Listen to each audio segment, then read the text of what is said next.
Addiction doesn't always look like what you expect. It's not always a needle or a bottle or a pill. Sometimes it looks like achievement, productivity, helping others, being perfect. Carl Jung understood this before most people dared to say it. What we call addiction is often a way to escape consciousness. That's the loop. Not just what we're using, but why we keep returning to it. We don't seek pleasure. We seek distraction from pain, from memory, from the unbearable weight of having to face ourselves. The loop begins quietly. One hard moment, one internal ache you can't explain. So you reach for anything. A dopamine spike, a routine, a scroll, a secret habit. And for a second, it works. Not because it heals, but because it helps you forget. And forgetting feels like peace when remembering is too heavy. But it doesn't last. The loop always brings you back to the same question: what are you running from? Jung believed the real work wasn't in removing the behavior, it was in facing the shadow behind it. Not just stopping what we do, but asking, what pain made this necessary? That's where most recovery paths fail. They focus on control, willpower, replacement. But the pattern survives because the pain underneath goes untouched. So you stay clean for a while, you stay focused, you follow the steps. But the emptiness returns because the ache never left. And eventually, the loop pulls you back. Not because you're weak, but because you're still in pain. And no one taught you how to sit with it instead of silence it. That's what Jung meant when he said, we don't become enlightened by imagining light, but by making the darkness conscious. Addiction isn't solved by running from the dark. It's solved by turning toward it with open eyes. That's where healing begins. Not with punishment, not with shame, not with motivation, but with honesty. The kind that says, this isn't about substances. This is about something inside me that feels unbearable to touch. That's the moment the loop starts to break. Not because you found strength, but because you finally stopped lying to yourself. You don't have to call it addiction. You don't need a label. Just ask yourself, what do I reach for when I feel empty? What emotion do I refuse to feel? What memory keeps showing up in disguise? This is the work, not to remove the behavior, but to meet the pain behind it like it's a part of you, not a problem, because it is. It's not a monster, it's not sabotage, it's not some flaw in your system, it's you. A version of you trying to survive without the tools to do it clean. And that version doesn't need more shame, it needs to be witnessed, fully, without judgment, without fixing, just seen. That's what Depthora is here for, not to tell you what to do, but to hold space for the parts of you you've been trying to outrun. This isn't step one of a program, this is just a mirror. What you do with it is yours. You don't beat addiction by winning, you escape it by no longer needing to run. But that only happens when you stop seeing your behavior as the enemy and start seeing it as a message. Everything you've been avoiding, pain, shame, guilt, memory, lives underneath that habit. And the more you avoid it, the more power it gains. Jung didn't say addiction was weakness. He said it was unconscious repetition, a pattern the mind builds to protect itself from what it's not ready to feel. So what's the real danger? Not the habit, not the substance, not even the spiral. The danger is never questioning what's beneath it. You can quit the thing and still stay trapped in the loop, because the loop isn't the act, it's the avoidance, the things you won't look at, the parts of you you've decided are too dark, too much, too broken to bring forward. But here's the truth. What you suppress returns. What you fear controls. What you avoid grows stronger. The only way out is through. And that's not some motivational slogan. It's reality. You either keep numbing the ache, or you turn around and meet it. Not with control, not with answers, not with perfection, just presence. Jung called this shadow work, facing the unconscious parts of ourselves that drive behavior we don't understand. It's not about fixing, it's about integrating, saying, this pain belongs, this fear is mine, this shame is part of me. You don't overcome addiction by deleting the past. You overcome it by becoming so conscious that the past no longer has to run the show. So if you're here right now and you feel the weight and you recognize the loop, good. That means you're aware.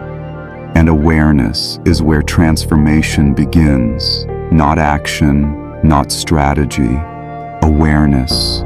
So take a breath. Feel what you've been dodging.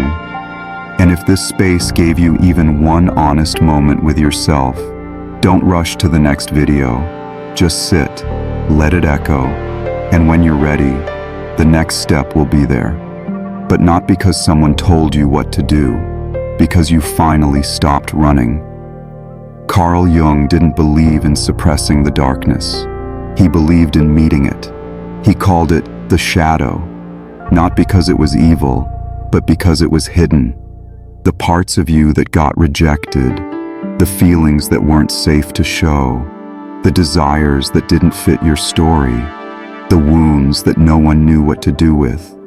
You didn't erase them, you buried them, under responsibility, under performance, under addiction.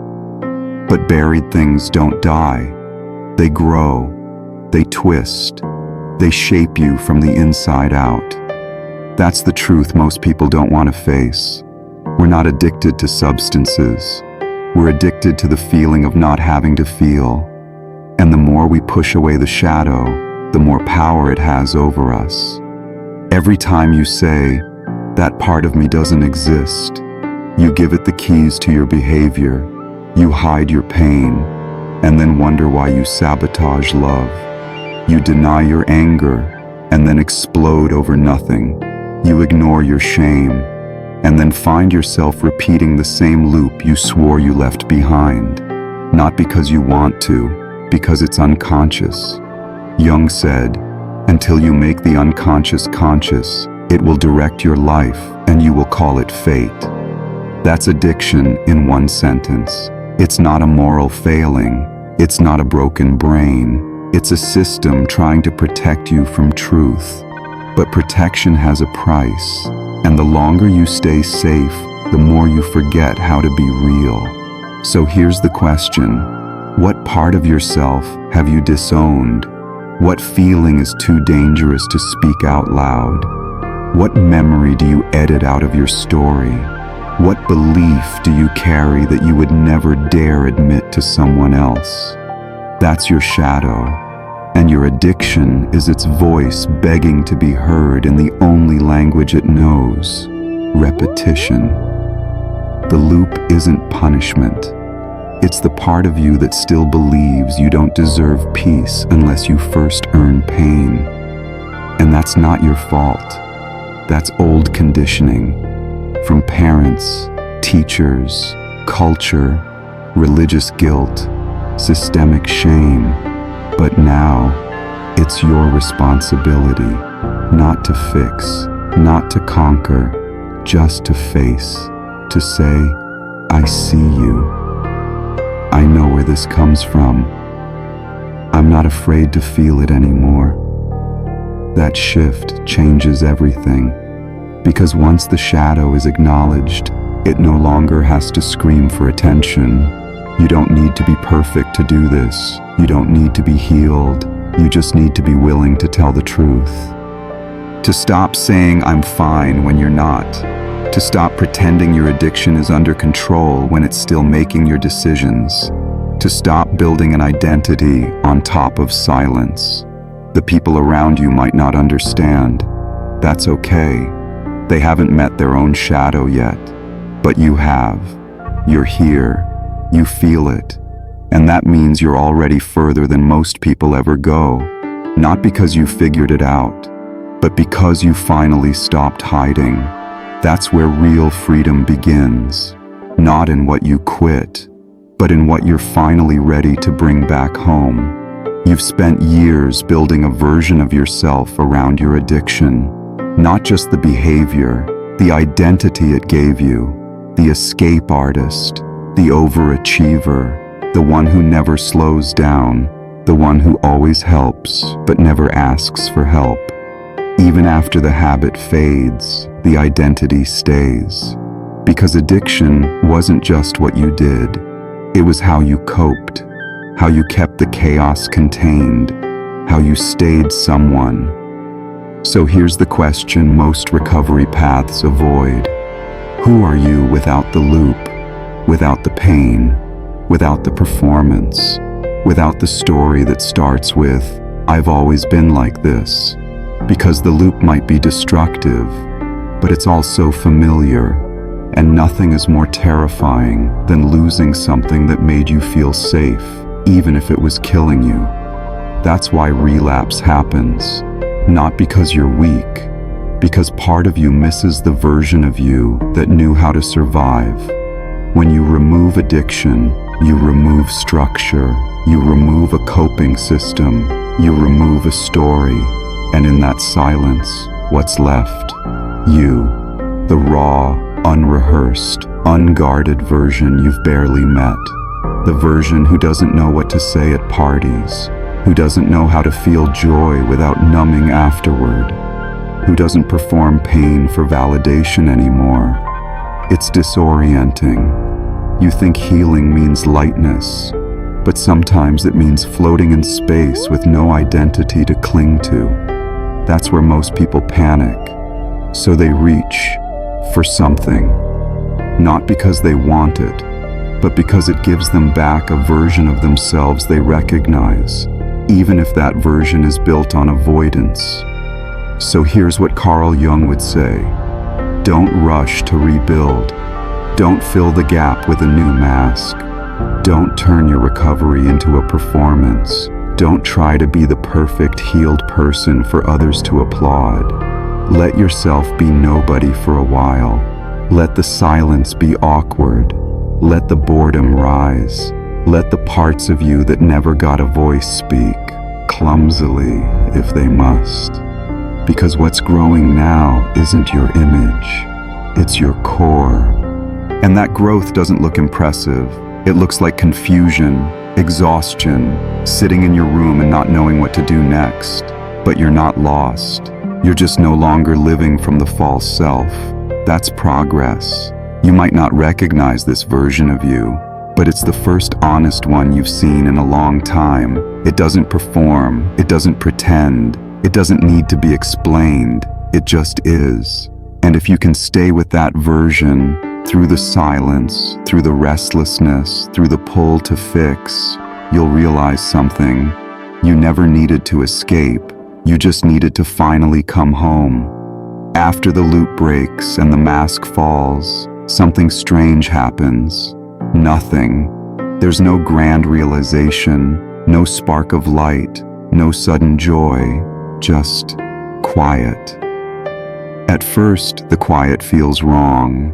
You mistake it for numbness, for being lost, for failure, because you're used to noise, internal chaos, a mind always racing, a heart always compensating.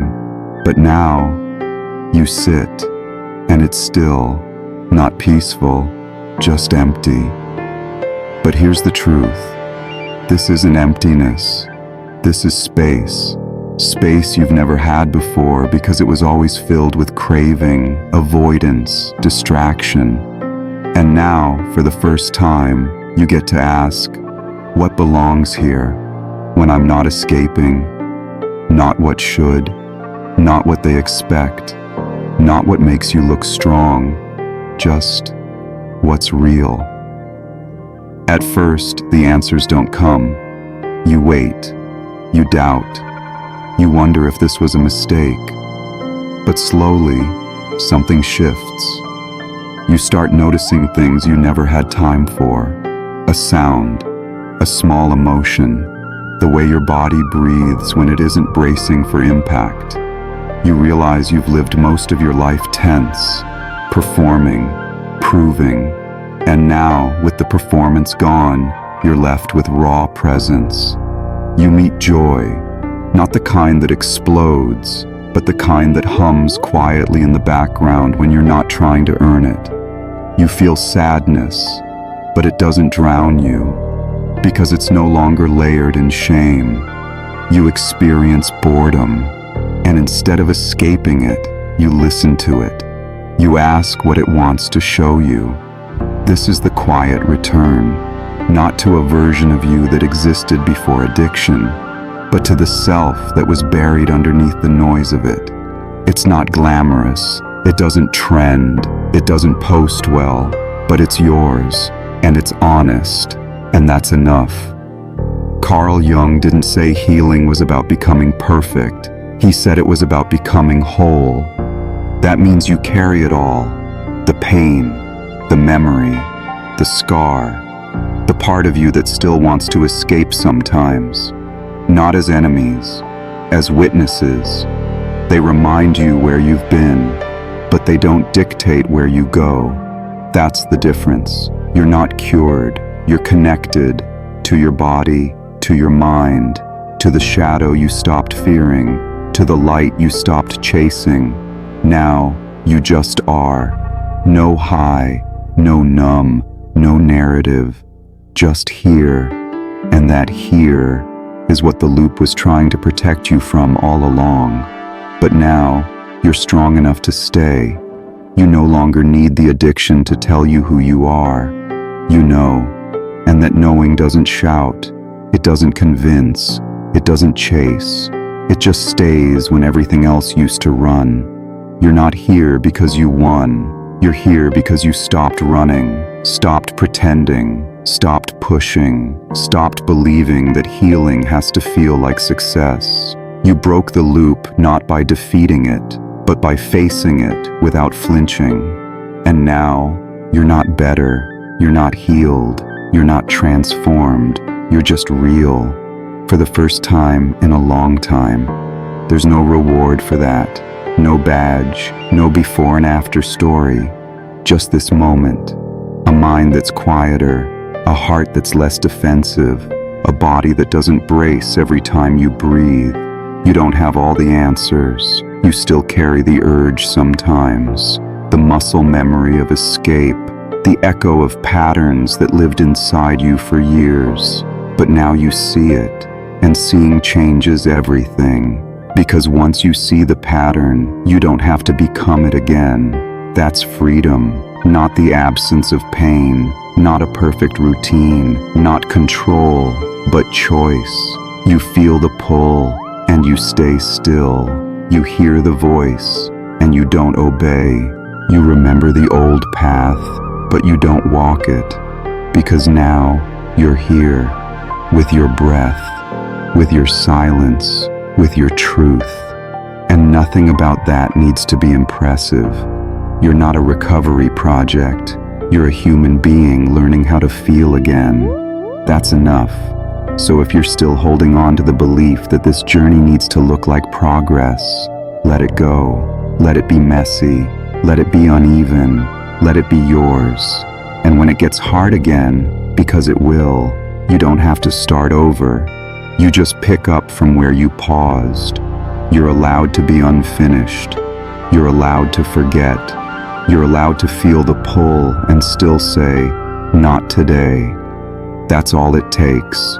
Not heroism, just a moment of honesty, stronger than the urge. If this series brought you even one moment of clarity, stay with it. Let it settle. Let it stretch. And when you're ready, not because you should, but because something in you wants to, the next video will be waiting. It's not about addiction. It's about what comes after. Who you are when you're no longer hiding from the life that's already yours. We'll meet you there.